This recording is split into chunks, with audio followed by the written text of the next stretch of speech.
નમસ્કાર વિદ્યાર્થી મિત્રો, જ્ઞાન સેવા ચેનલમાં હું જી લીંબડિયા આપ સર્વ વિદ્યાર્થી મિત્રોનું હાર્દિક સ્વાગત કરું છું. તો આપણે ગુજરાતી વ્યાકરણમાં આજે આપણે ટોપિક જોવાના છીએ સર્વનામ. તો સૌપ્રથમ આપણે આગળ ધ્વનિ શ્રેણી, નિપાત, પછી સંજ્ઞા એ ટોપિક જોઈ ગયા છીએ. આજે આપણે સર્વનામ ટોપિક જોવાના છીએ. ચાલો, તો હવે આપણે સૌપ્રથમ સર્વનામની ટોપિકની શરૂઆત કરીએ. જો ચેનલ પર નવા હોય તો ચેનલને તમારે સબસ્ક્રાઇબ કરી દેવાની છે અને વિડીયોને લાઈક કરી દેવાનો છે. ચાલો, આપણે સૌપ્રથમ શરૂઆત કરીએ. સર્વનામ. તો વ્યાખ્યા સૌપ્રથમ જોઈએ કે વાક્યમાં નામ કે સંજ્ઞાને બદલે વપરાતા શબ્દને સર્વનામ કહેવાય છે. સર્વનામના ઉપયોગથી વાક્ય ટૂંકું બને અને સરળ બને. ચાલો, જે સંજ્ઞા હોય, નામ કે સંજ્ઞા હોય, એની જગ્યાએ જે શબ્દ વપરાય એને સર્વનામ કહેવાય છે. ચાલો આપણે ઉદાહરણો જોઈએ, એમાં તમને વધારે ખ્યાલ આવશે. તો સૌપ્રથમ જોઈએ ઉદાહરણો કે જય ભણવામાં ખૂબ હોશિયાર છે. જય હંમેશા સ્કૂલે વહેલો આવે છે. જય પરીક્ષામાં પણ પ્રથમ નંબરે આવે છે. તો સર્વનામના ઉપયોગથી પુનરાવર્તિત થતી સંજ્ઞાને બદલે બીજા અંશો વાપરી શકીએ છીએ. આમ તે સંજ્ઞાને બદલે વપરાતા અંશોને વ્યાકરણની ભાષામાં સર્વનામ કહેવાય છે. હવે ફરીથી ઉપરનું ઉદાહરણ જોઈએ અને સર્વનામનો ઉપયોગ કરીને. ચાલો આપણે સર્વનામનો ઉપયોગ કરીને હવે આ ફરીવાર જોવાના છીએ. તો સૌપ્રથમ જોઈએ કે જય ભણવામાં ખૂબ જ હોશિયાર છે. તે હંમેશા સ્કૂલે વહેલો આવે છે. તો તે એટલે કોણ? તો કે જય. તે પરીક્ષામાં પણ પ્રથમ નંબરે આવે છે. એટલે આપણે વારંવાર છે આપણે જયનો ઉપયોગ કરી ન શકીએ. એટલે નામના બદલે જે સંજ્ઞાને બદલે જે આપણે વાપરીએ શબ્દ એને સર્વનામ કહેવાય છે.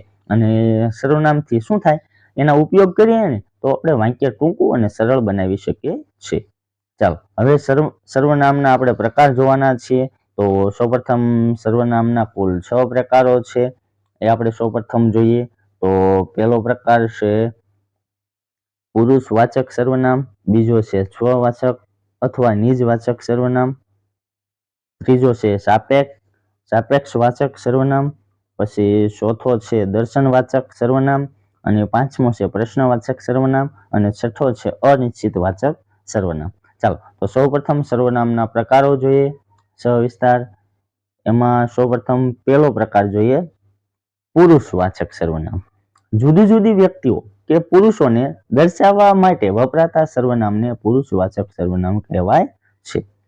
પુરુષવાચક સર્વનામના કુલ 3 પ્રકારો પડે છે. પ્રથમ પુરુષ એટલે કે બોલનાર, બીજો પુરુષ એટલે કે સાંભળનાર, ત્રીજો પુરુષ એટલે કે અન્ય અથવા જેની ચર્ચા થતી હોય તે. ચાલો એમાં સૌપ્રથમ પ્રથમ પુરુષ એટલે કે જે બોલનાર છે એના વિશે જોઈએ. આ સર્વનામમાં જે તે વ્યક્તિ બોલનાર હોય તેનો સમાવેશ થાય છે. એક વચન અને બહુવચન બંનેમાં વપરાય છે. પોતાના માટે વાપરે છે તે. ઉદાહરણો આપણે જોઈએ. હું આવી નહીં શકું તો એક વચન. બીજું અમે નહીં આવીએ તો એ બહુવચન થઈ ગયું. હવે વધારાના ઉદાહરણો છે એ આપણે જોઈએ. તો સૌપ્રથમ એક વચનમાં કયા કયા ઉપયોગ થાય? તો મારાથી, મારું, મને, મેં, મારી, આપણે. બહુવચનમાં જોઈએ તો અમારાથી, અમારામાં, અમે, અમને, અમારો, અમારી. ચાલો એ જ રીતના બીજો પુરુષ એટલે કે જે સાંભળનાર છે તે. સાંભળનાર એટલે કે શ્રોતા માટે જે સર્વનામ વપરાય તેને બીજો પુરુષ સર્વનામ કહેવાય છે. એના ઉદાહરણો આપણે જોઈએ. તો સૌપ્રથમ પહેલું ઉદાહરણ આપેલું છે કે તું દરવાજે ઊભો રહે. આ એક વચન થઈ ગયું. બીજું કે તમે દરવાજે ઊભા રહો. તો આ શું થઈ ગયું? બહુવચન. એમાં એક વચનમાં કયા કયા પ્રત્યયો લાગે? કે તને, તારું, તે, તારાથી, તારામાં, આપણે, તેણે. બહુવચનમાં તમે, તને, તમને, આપ, આપને, તમારું, તમારામાં. ચાલો ત્રીજો પુરુષ એટલે કે અન્ય જેની ચર્ચા થતી હોય તે. જે વ્યક્તિ કે પદાર્થ ઉદ્દેશીને કહેવાયું હોય તેને જે સર્વનામ વપરાય તેને ત્રીજો પુરુષ સર્વનામ કહેવાય. એટલે કે જે વ્યક્તિ કે પદાર્થને ઉદ્દેશીને આપણે કીધું હોય તેના માટે જે સર્વનામ વપરાય તેને ત્રીજો પુરુષ કહેવાય છે. ચાલો આપણે એમાં પેલું ઉદાહરણ જોઈએ કે તેને વાર્તા કહી હતી. તો આ એક વચન થઈ ગયું. શું? તેને વાર્તા કહી હતી એમ. બીજું કે તેઓ વાર્તા સાંભળતા હશે. આ શું થઈ ગયું? એનું બહુવચન થઈ ગયું. એક વચનમાં કયા કયા પ્રત્યયો લાગશે? તેને, તેનાથી, તેનું, એમને, એને. બહુવચનમાં તેઓ, તેઓનું, તેઓને, તેઓનાથી. ચાલો હવે આપણે બધા ઉદાહરણો છે આપણે સાથે જોઈએ. હું લખવાનો નથી. ચાલો, હું લખવાનો નથી. તો શું થઈ ગયું? હું નીચે લીટો આવશે કે હું લખવાનો નથી.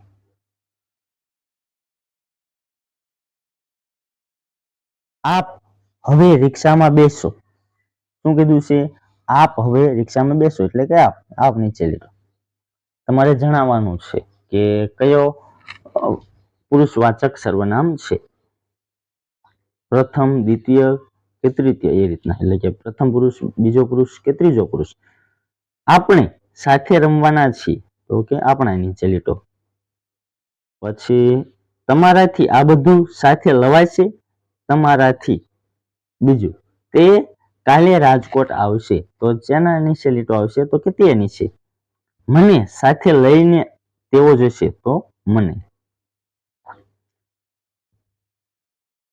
ચાલો હવે આપણે પ્રથમ પુરુષ એટલે કે આ પુરુષવાચક સર્વનામ જોઈ ગયા છીએ. હવે આપણે એનો બીજો મુખ્ય પ્રકાર છે સ્વવાચક અથવા નિજવાચક સર્વનામ. એના વિશે આપણે જોવાના છીએ.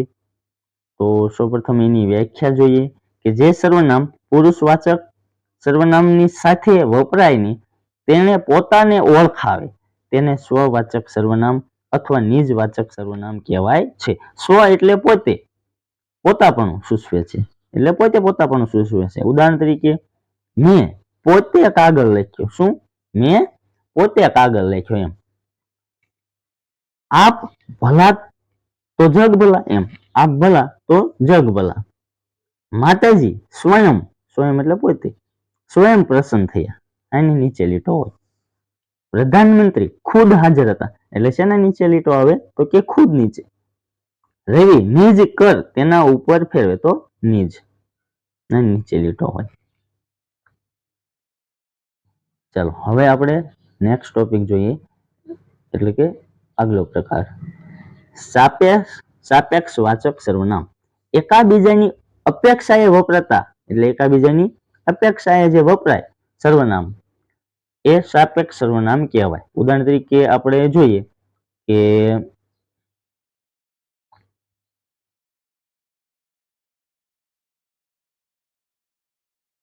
જો એટલે કે જો તું શું કે છે?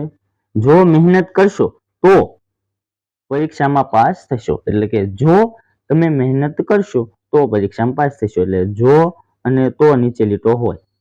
તેના નીચે જો અને તો નીચે. જે વાવે તે લણે એટલે જે અને તે એના નીચે લીટો હોય એ સાપેક્ષ વાચક સર્વનામ કહેવાય. એટલે એકબીજાની અપેક્ષાએ વપરાતા હોય સર્વનામ. જ્યાં સત્ય હોય છે ત્યાં હંમેશા ઈશ્વર હોય છે. એટલે જ્યાં અને ત્યાં. જ્યાં સુધી ઘરની બહાર નીકળશો ત્યાં સુધી કોરોના ફેલાતો રહેશે. એટલે જ્યાં સુધી ત્યાં સુધી. પાંચમું જોઈએ, જેનું કર્મ સારું તેનું જીવન સારું. એટલે જેનું ને તેનું. એટલે વધારાના સર્વનામો જોઈએ. જ્યારે ત્યારે, જેવું તેવું, જેવડું તેવડું, જેમ તેમ, જે તે, જેટલું તેટલું, જેણે તેણે, જેમ તેમ. હવે નોંધ છે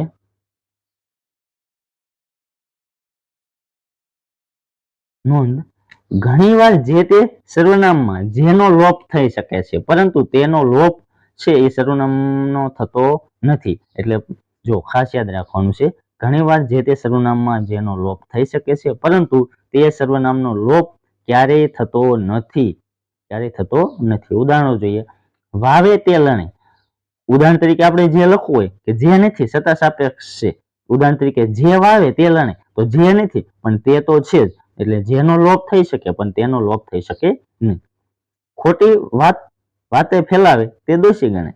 જે ખોટી વાત ફેલાવે તે દોષી ગણાય. જે કાઢી નાખ્યો પણ તે દોષી ગણાય. જે નથી છતાં સાપેક્ષ વાચક સર્વનામ કહેવાય. ચાલો હવે આપણે જોઈએ દર્શક વાચક સર્વનામ. જ્યારે કોઈ શબ્દ, પ્રાણી, પદાર્થ કે વ્યક્તિને દર્શાવવાની કામગીરી કરતા સર્વનામોને દર્શક સર્વનામ કહેવાય છે. અથવા જે સર્વનામ દૂર કે નજીકની વસ્તુ કે વ્યક્તિ દર્શાવવા વપરાય તેને દર્શક વાચક સર્વનામ કહેવાય. એટલે કે જે સર્વનામ હોય દૂરની કે નજીકની વસ્તુ કે વ્યક્તિ દર્શાવવા માટે વપરાય તેને દર્શક વાચક કહેવાય. ઉદાહરણ તરીકે તમારે એમ પણ યાદ રાખી શકો, હાજર હોય ને ત્યારે એ થતું હોય, એમ ટૂંકમાં કોઈ વ્યક્તિ હોય એ હાજર હોય, એમ હાજર હોય ને તેને જોવાનું હોય. એમ ઉદાહરણો જોઈએ. આ રહ્યા મહારાજા. જો કીધું ને કે આ રહ્યા મહારાજા, આ નીચે લીટો હોય.